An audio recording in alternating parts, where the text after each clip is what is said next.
Salute. How y'all doing? My name is DerrickWilliams.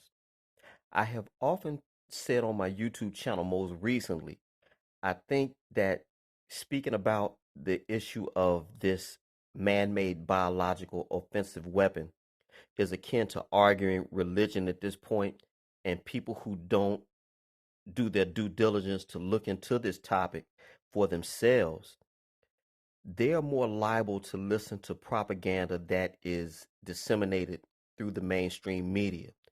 I myself most recently have had a YouTube video that was taken down because I got an email saying that because I did not follow the World Health Organization's guidelines, that runs counter to YouTube's guidelines. But I thought this was a free speech platform. We're in America and YouTube is a American-based company. But because you simply ask questions or your point of view runs counter to theirs, your videos get taken down. In this case, you have not only is this man a senator, he's also a physician. I want to introduce to you Senator Scott Jensen. The title of this presentation will be called Don't Consult Your Physician. And I'm just one man in the comments section on YouTube. I want you to hear what this man has said and what he has experienced for simply speaking facts. Apparently you can't do that. You judge. All y'all take care. Greenville, Mississippi till I die. Hi, Senator Scott Jensen. I represent Carver County. This is one of the most important videos I've made, and one of the hardest. Frankly, it's been a very difficult decision to make whether I even wanted to do it. Less than a week ago, I was notified by the Board of Medical Practice in Minnesota that I was being investigated because of public statements I had made. They listed two allegations. They said I've been spreading misinformation in regards to the completion of death certificates on a news program, which happened to take place on April 7th. And you could find that one. It was with Chris Berg if you wanted to. And the other allegation was that I provided reckless advice in my willingness to compare COVID-19 and the flu. When I got this letter, I was ticked. And quite frankly, I leaned into the comfort and wisdom of my family to help them, let them talk me off the cliff. But doggone it, if this can happen to me, my view is it could happen to anybody. I mean, I've been a family doc for 40 years. I work hard. I love my patients. I do house calls. I've been medical director. I've held staff positions in hospitals to help make things work better. I've been in the Senate for 4 years and I've learned a lot. I've never had anything like this happen. Shoot 'em out. 5 years ago, I was named the Minnesota Family Doctor of the Year in Minnesota. And I get this because a couple people complained, and I don't get to know who those people are. I don't know if they're routinely in a political camp, if they're activists. I've gone online and looked at what it takes to complete a complaint that the Board of Medical Practice has to follow up on. It's a one-page deal. You can say what you want. You could be a huge donor for the other party, and I wouldn't get to know it. I wouldn't get to know if you live in my district. I don't get to know anything. I checked. So here I am. I've spent the better part of the last 6 days preparing a response. I understand how important the work is that the Board of Medical Practice does. I mean, physicians do screw up. Two of the big areas where physicians mess up is inappropriate sexual behavior, inappropriate self-medicating, certainly with opiates. But this is an odd position for me to be in, and I am just stunned. But I should have seen it coming, because I saw the threats on social media. I've seen them for the last 2 or 3 months. I've seen them come from physicians. I've seen them come from people in all walks of life. They didn't agree with me. They didn't like it, that I was trying to provide some context for the flu, for COVID-19. We've had some 35, 40,000 cases of COVID-19 in Minnesota thus far. According to the Department of Health people, that might translate into 10 times that many. And if it does translate into 10 times that many, that's 350,000 cases. But in 2018, we had more than 500,000 Minnesotans with the flu. When I say that, am I recklessly giving you advice regarding COVID-19 and the flu? Dr. Anthony Fauci has come out and compared them all the time. Dr. Mike Osterholm has. In terms of the death certificates, on April 3rd, I got an email from the Department of Health that said very clearly that we should report COVID-19 on death certificates if it is assumed to have caused or contributed. Well, that's not how we do death certificates. The official ICD-10 coding for April 1st, 2020 through September 30th, 2020, during the time frame in question, says this: if the provider documents suspected, possible, probable, or inconclusive COVID-19, do not assign U07.1, which is COVID-19 disease. It says, assign a code explaining the reason for the encounter, such as fever, or a cough, or shortness of breath. That's what the official instructions say.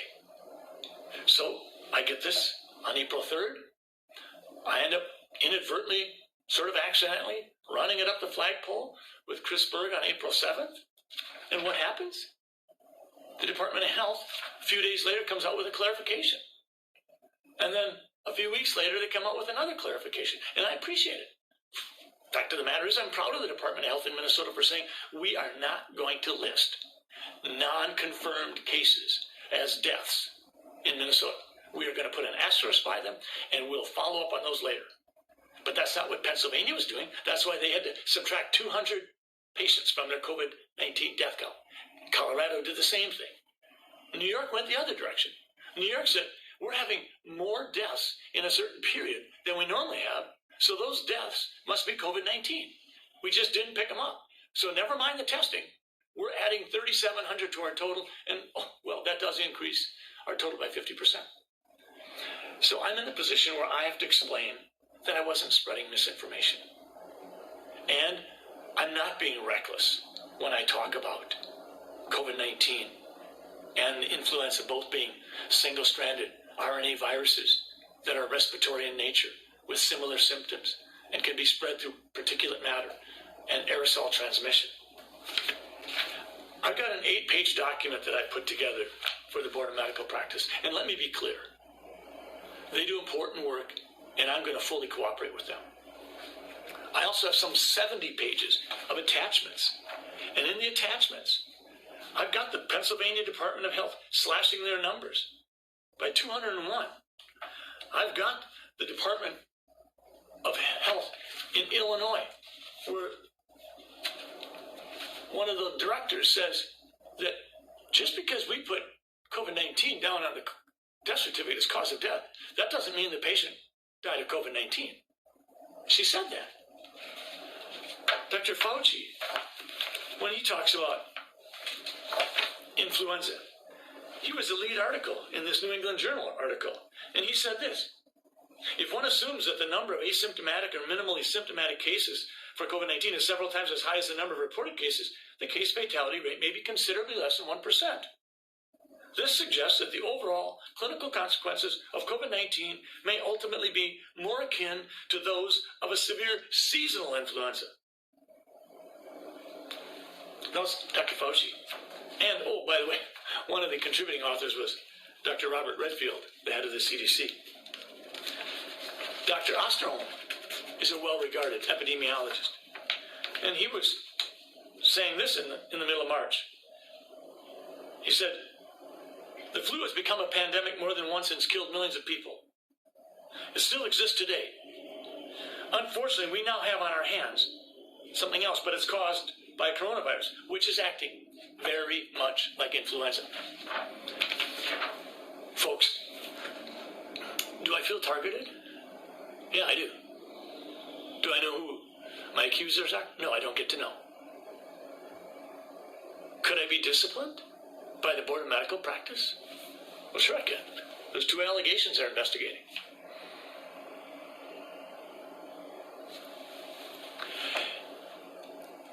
If I have been spreading misinformation, then what about Governor Walz and the Department of Health?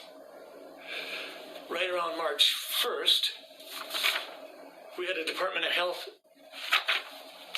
memo that talked about the purpose of, if you will, some of the measures that would be taking to dampen, delay, and decrease the peak, to allow the accumulation of PPE and make sure that our hospital capacities weren't being overwhelmed.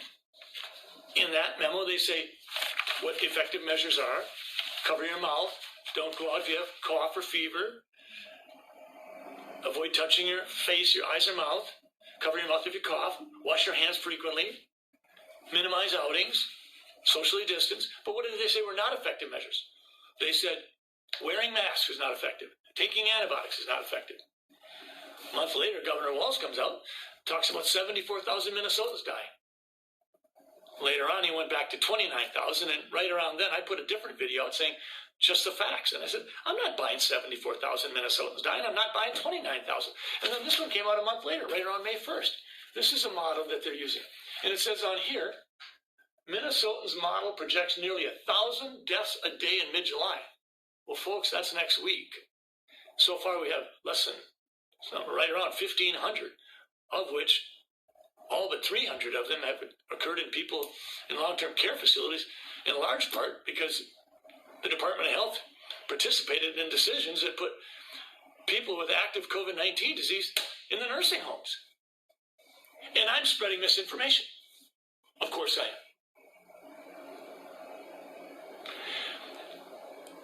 I don't know what to tell you. I just know this is wrong. We're in a bad place. My wife asked me the other day, Scott, why did 911 pull us together as Americans so much? And why is COVID-19 breaking us apart? I think physicians are part to blame. Scientists are. We've become so darn political. Physicians and scientists in the past are supposed to be above the fray. They're not. I have this odd set of hats I'm wearing because I'm the vice chair of the Health and Human Services Committee in the Senate, and I'm involved in policy discussions and involved in bills that deal with providing relief for COVID-19. And on the other hand, I've been a physician in the trenches for 35 years. So I try to connect the dots. I don't try to present myself to be something I'm not. I'm not an epidemiologist, but yes, I've taken epidemiology classes. I'm not an infectious disease doctor, but I take care of infectious disease every day. I just want to leave you with a couple of questions you could maybe ask yourself. Do we think it's okay for physicians to certify in death certificates that someone died of COVID-19, even if there was never a COVID-19 positive test obtained, even if there was never a COVID-19 test done, even if a COVID-19 test hadn't even been considered? And maybe the worst even if the family had no clue that the death certificate they received for their loved one was going to say COVID-19. What do we want to be doing there? In Minnesota, I think the Department of Health is taking care of business. Those are important questions. I'm sure there are naysayers out there that think that I'm getting exactly what I deserve. Fine. If it can happen to me, I think, frankly, that it could happen to anybody. It feels ugly. It feels like some of the people that disagree with me don't want to have a conversation. I've asked many of you to have conversations, and you've not been interested. So, reckless advice regarding comparisons between COVID-19 and the flu. Spreading misinformation because I cried foul when I received a memorandum from the Department of Health on April 3rd, which directed me to a CDC link, which says clearly that you could have a patient suffering from other medical problems, wheelchair bound, severe stroke within the preceding year or two, no COVID-19 test ever done or ordered, and when that patient dies of pneumonia, it's a COVID-19 death. I cried foul. And I'm grateful that the Department of Health, a week later, tried to clarify things, and a month later clarified it further. But I'll say it again. The official people who write the coding Bible in this country said, if the provider documents suspected, possible, probable, or inconclusive, do not assign COVID-19. Thanks for listening. We better all stay engaged.